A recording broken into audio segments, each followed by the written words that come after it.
Шеберлік каналына қош келдіңіздер. Бізде рубрикамызда тағы да осындай қысқаша видео. Мындай бантикті тоқып үйренеміз. Бұл бантикті мысалы мындай резинкаға қыстырып істеуге болады. Міне шаш балейтін резинканы әдемі кетеді. Немесе мындай аяқ киімге де, следочкеге сәндеуге де болады. Анау каналда болады. Сол үшін өткізіп алмау үшін қоңырау басып қойыңыздар, жазылыңыздар каналға. Осы следочке қалай тоқитынын көрсетемін. Осындай бантикті қазір тоқимыз. Жіпті домалақтап аламыз. Былай түйін жасайын деп жатқан сияқты қылып. Кішкене бір тартып қоямыз да. Сөйтіп ілмекпен жіп тартып аламыз. 6 шығару керек. 1 2 3 4 5 6. Кейін 3 орамды бағананың 6-ауын біз тоқимыз осындай. Сіздерге әдейілеп үлкендеу жіппен, үлкен ілмекпен алып жатырмын. Сіздер өздеріңіз қарайсыздар. Қандай көлемде жасағыңыз келсе, камерада жақсы көрінсін деп сондай ірілеу қылып алып жатырмын. Біреу кетті.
Соңғысы қалды.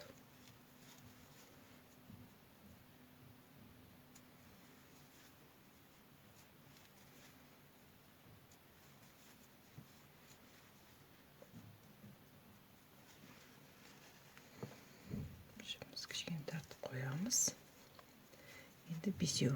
1 2 3 4 5. Үстемізді мынаға қыстырамыз. Бірден алып келеміз да қыстырып жібереміз. Енді 6-дан аламыз. 1 2 3 4 5 6.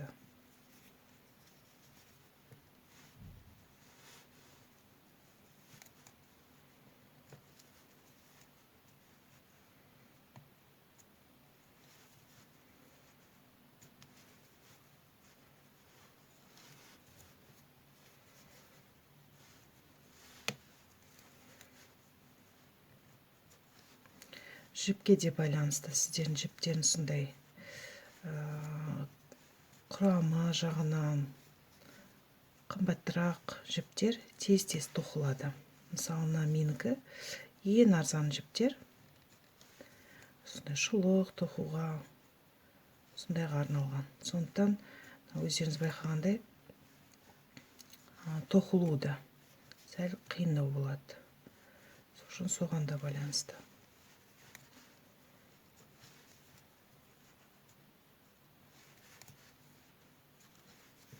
бірақ шұлыққа бұл өте жақсы тапочка тоқуға бұл жіп. Аяғыма біраз болды әлі киіп жүргеніме. Жылы.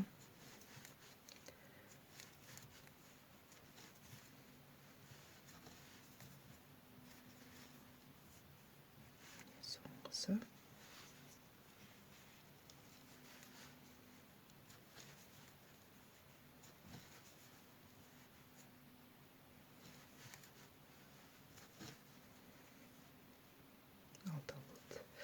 Енді 5 ілмек аламыз.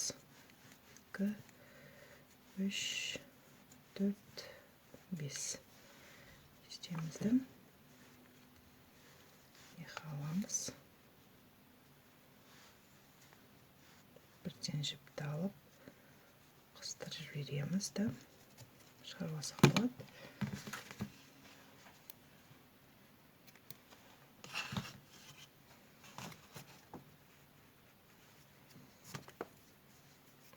Енді мына жіпті бірінші жақсылап тартамыз.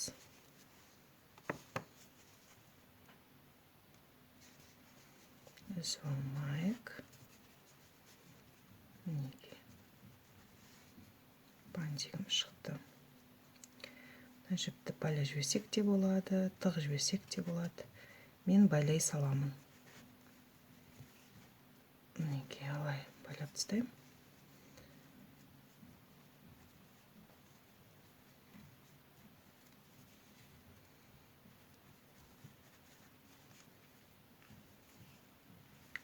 Сөйтіп қырқып тастауға болады.